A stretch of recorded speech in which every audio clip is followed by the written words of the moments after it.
Hello नमस्कार जी, कैसे हैं आप लोग। आशा करता हूं कि आप सभी बढ़िया होंगे और स्वस्थ होंगे। तो जी आज की इस वीडियो में हम बात करने वाले हिंदी व्याकरण से कारक के बारे में।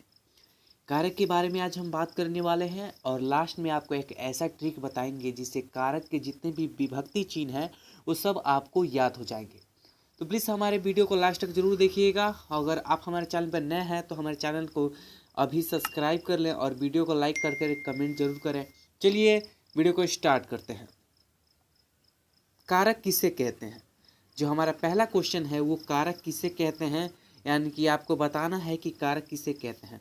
तो देखिए परिभाषा तो उतना मैटर नहीं करता है, मतलब कि उतना इम्पोर्टेंट नहीं है, लेकिन इसका जो विभक्ति चिन्ह है कारक का वो एकदम इम्पोर्टेंट है। तो चलिए हम परिभाषा से ही स्टार्ट करते हैं।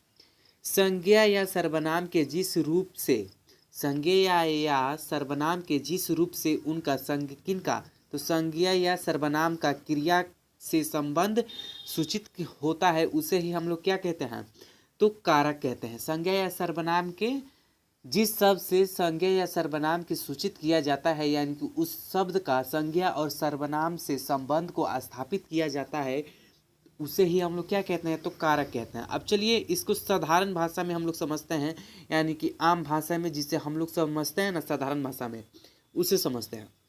जब संज्ञा या सर्वनाम के आगे जब संज्ञा या सर्वनाम के आगे जब ने को से आदि विभक्ति लगी हो तब उसका रूप ही कारक कहलाता है। यानी कि संज्ञा या सर्वनाम के पहले जो भी विभक्ति चिन्ह लगा हो उसे ही हम लोग कारक कहते हैं। जैसे में विभक्ति चिन्ह में हो जाएगा ने, को, से, हे, अरे, ये सब विभक्ति चिन्ह है। ठीक है, तो अब हम लोग क्या किसके ओर चलेंगे, तो कारक के विभक्ति चिन्ह की ओर चलेंगे। और इसके बाद एकदम मोस्ट वीवीआई जो है ना, क्या बोलते हैं, ट्रिक है, अगर वो आप लोग जान लेंगे ना तो ये कारक आपको चुटकी में याद हो जाएगा। तो लास्ट तक जरूर देखिएगा। चलिए इसके विभक्ति चिन्ह को समझते हैं और याद करते हैं। कारक के यहाँ पर कारक के चिन्ह है और कारक है और यहाँ पर विभक्ति चिन्ह है। तो सबसे पहला जो हमारा कारक आ जाता है वो कौन सा कारक आ जाता है, कर्ता कारक। तो कर्ता का विभक्ति चिन्ह कौन होता है, तो कर्ता ने, कर्म का हो जाएगा को, कर्ता ने कर्म को करण से, संप्रदान को के लिए, अपदान से, संबंध का के की रा रे री, अधिकरण में पर, और संबोधन में हे, अरे, अजी, इटिसी, यानी कि और अधिक हो सकता है।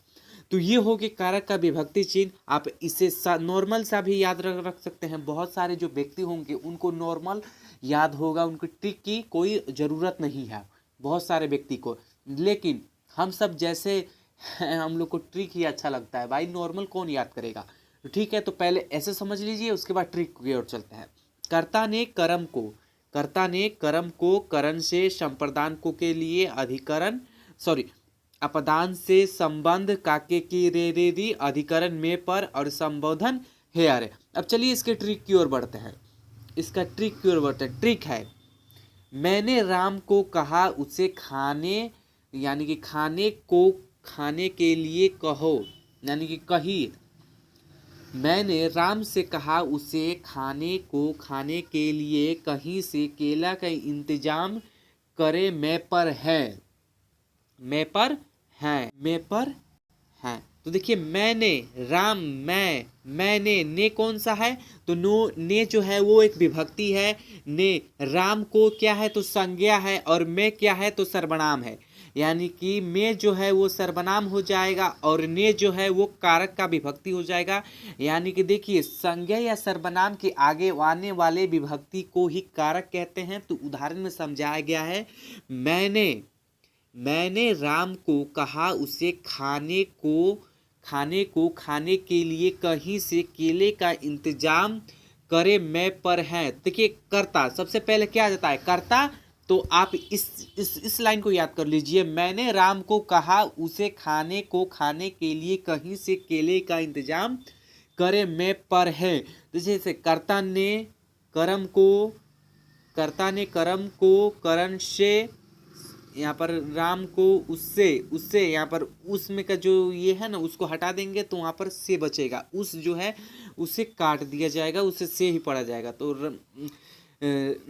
कर्ता ने कर्म को करण से, संप्रदान को के लिए, अधिकरण से, संबोधन का के की रा रे री, और अधिपारण में पर और यति संबोधन है अरे।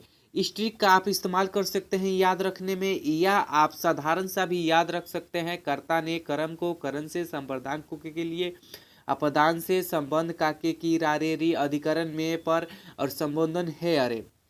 इतना तो आपको समझ में आ गया। तो चलिए इस वीडियो में इतना ही, मिलते हैं नेक्स्ट किसी और वीडियो के साथ। तब तक के लिए जय हिंद, जय भारत, वंदे मातरम।